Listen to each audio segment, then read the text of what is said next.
Well, how would you say it? I mean, I would say Sleipner. I don't know, Sleipner, right? Like 2 vowels? I don't know how Sleipner? I don't know. I've always said Sleipner. Leave a comment and let us know, guys. What's up, everybody? Welcome back to another gear review here at Gideonstactical. I'm Aaron, hanging out with my brother, Nate. What's up? And no, he is not my twin. He is a little younger than I am. But we're looking at a refresh today from A&V Knives with the P200. And the... and the P300. And we're really excited for this video because I have the original P series, both the P300 and the 200, and those are definitely outdoor focused tools with N690 stainless steel. These having a more aggressive profile, you could argue, you know, like tactical kind of layout, and with some upgraded handle scale material as well as that upgraded Sleipner steel. I think it's an upgrade. We're gonna find out today. All right, well, let's quit screwing around and talking about it, and let's get out there and see what the capabilities are, see if there are any limitations, see if this steel's better. Now, at a first glance, these blade profiles seem very similar, but they're actually quite different and perform in very different ways. Now on the P200, we have a full flat grind on a 4-inch blade with a maximum stock thickness by the handle of 0.13. So it's basically 1/8 of an inch thick and slowly tapers to a very fine tip that we're gonna find out if it can hold up to some tip testing momentarily. I'll be surprised if it survives. 1, 2. And with a knife weight of 3.9 ounces, and we'll discuss how they accomplish that and whether or not it's a detractor in a little bit, it means that this thing is a wicked slicer and excellent for EDC. Zip. Oh my gosh. Dude, that was a freaking Spidey almost. Look at that. And that is how I have carried it and really deployed it quite a bit. I have taken it on an outdoor adventure, and obviously we're testing it back here in the Blade Boot Camp. But what I can speak to is its very fine precision capability. It's an excellent like food prep knife, steak knife. I've literally just, since I'm like on 80% carnivore diet right now, doing like cutting of my steaks and my chicken and my pork chops. It does an excellent job. Man, this thing's freaking slicey. Whereas on the P300, you get a high saber grind. Basically starts right where you see the logo, the words, and what type of steel it's using. And it goes on a 5.5-inch blade with a stock thickness back here by the handles of 0.2. So definitely a lot more robust and designed to be a more durable, more piercing, larger combat knife, field knife is its intended purpose, but still being extremely quick in the hand at 6.2 ounces for the knife itself.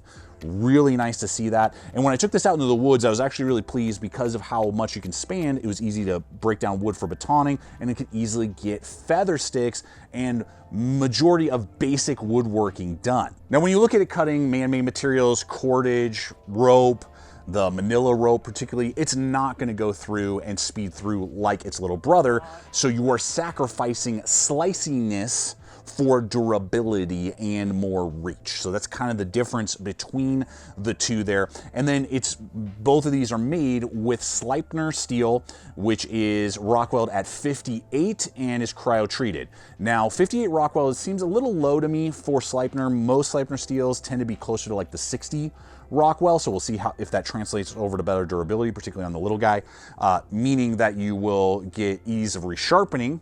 It won't hold its edge quite as long, and the wear resistance won't be quite as there as maybe other Sleipner steels that you see, but they'll be easier to resharpen. Now, these all have Cerakoted blades with different color combinations. And because Sleipner is a semi-stainless steel in the D2 family, you'll see better rust resistance than a lot of those high carbon steels like ADCR V2 or 1095. But what about on durability? And the P300 was really no surprise with our 45-pound hang weight torque test. It passed with flying colors, no deformation, no bending or warping of the blade, no snapping or breaking. When it came to piercing in doing our 5 strikes in the 2x4 with lateral side to side,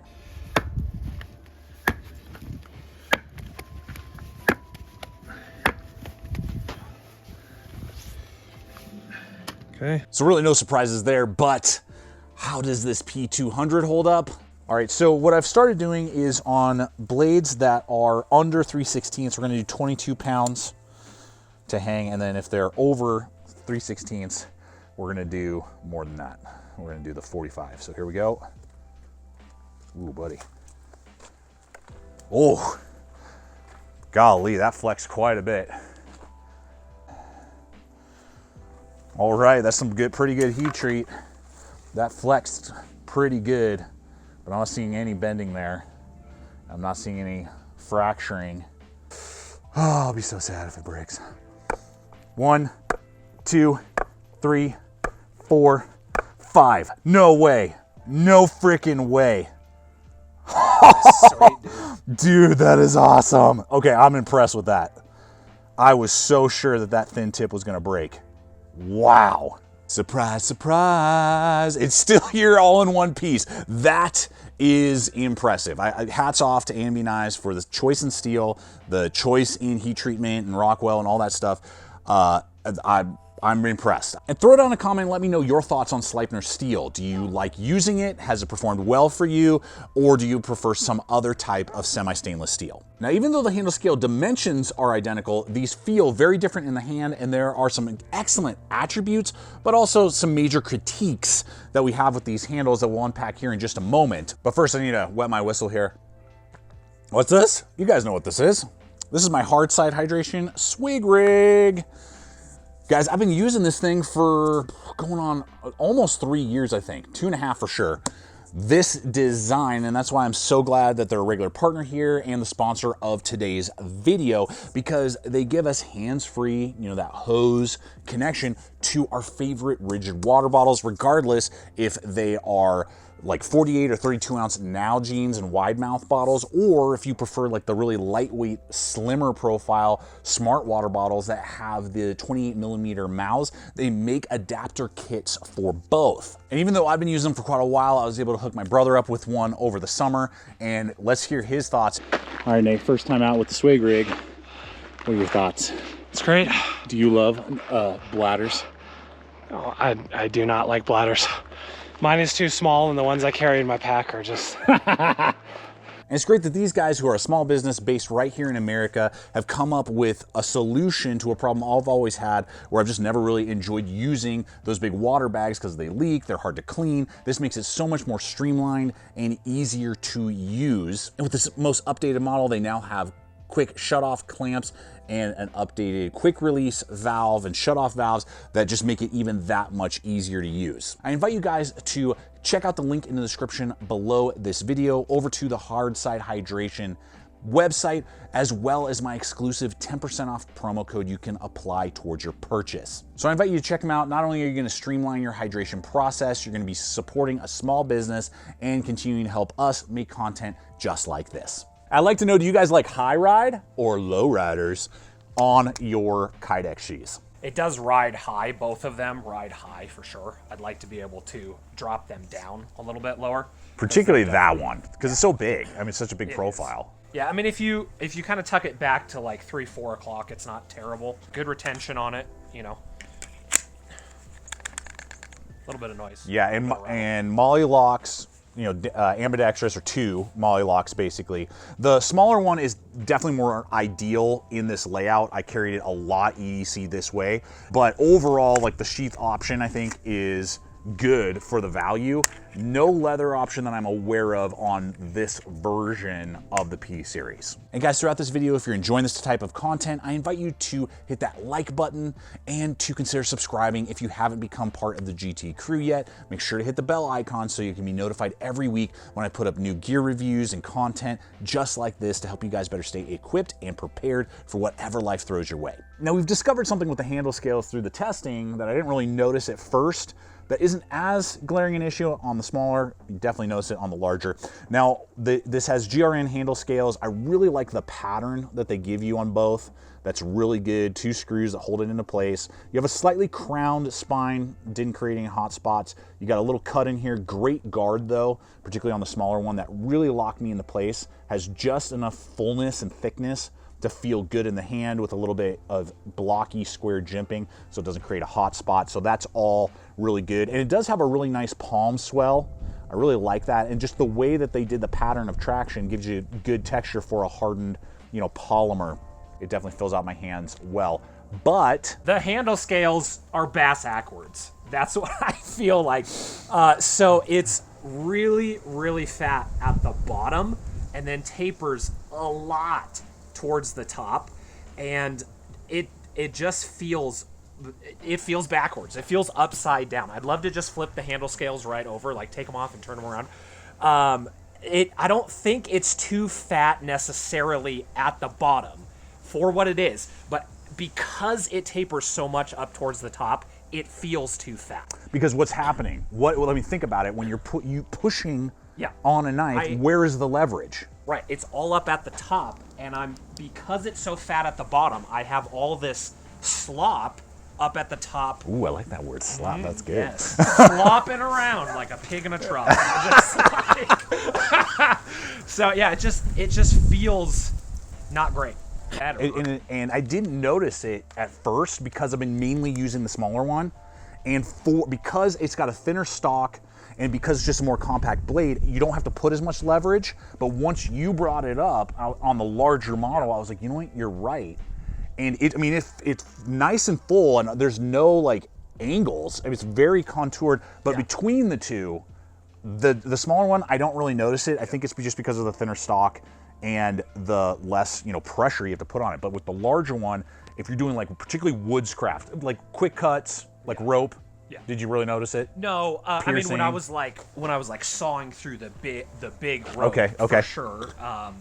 And yeah, I mean it's when doing a feather stick, it's not like terrible, but anything that I'm like bearing down on, it's too fat at the bottom and I'm slopping. So for like woodsworking, the original is the better option. I would argue for just pure like battle belt ready, this one I would take over it because of the deeper guard, more hits of traction, and just for stabbing, piercing. Lighter. Yeah, lighter, quicker in the hand. Yeah, for sure. But for camping, the original. Now, when it comes to value, I believe these are in a class almost all their own because these are European made with Sleipner steel, Bladehq sheaths, and the P200 is coming in at $135 on average, and the P300 is coming in at $150. And I do appreciate A&V Knives hooking us up with these models so we could test them out for you guys, show you pros, cons, help you determine which model, if either, makes sense for you. I will have links in the description box below this video to the affiliate networks I regularly partner with. So if it's time to pull a trigger on either of these P series of blades, always appreciate when you check out those links. Now, we've been speaking to how lightweight these blades are, which I think is an excellent attribute, and that's accomplished through handle skeletonization. On these knives, it's taken basically to the extreme, and I'm gonna take these scales off and show you. The P300 skeletonization is aggressive, being about 1/8 of an inch, from what I remember. I'm running in the photo to confirm that with the caliper. The skeletonization, so it's quite a bit, but you see that on a lot of knives, not unusual, and obviously from all of our experience here, totally reliable. I mean, I've been to 4 out of the 7 continents, and I would take this to any of those continents and use it, and have total faith in the durability of the skeletonized handle.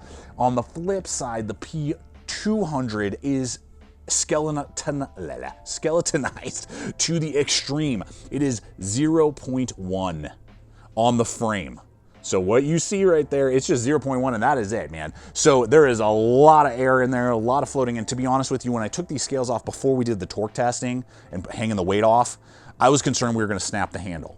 But we've obviously seen that, and just because of the way that they've done the heat treat Rockwell, it has held up. Now, it is designed as a light duty tool. I'm gonna be using it as a light duty EDC. I don't know what I would be doing to try and put like leverage and torque to bend and snap the handle, but that is just something to be aware of and was kind of insane. And in all reality, I wish it was the same thickness, 1/8 frame, like its big brother, the P300. So leave a comment below, let me know your thoughts. Well, nature is unpredictable, and the wind really picked up and kind of pushed us out from giving our final thoughts together. I was able to just grab a quick thought from my brother and see what his perspective was, particularly on the P300.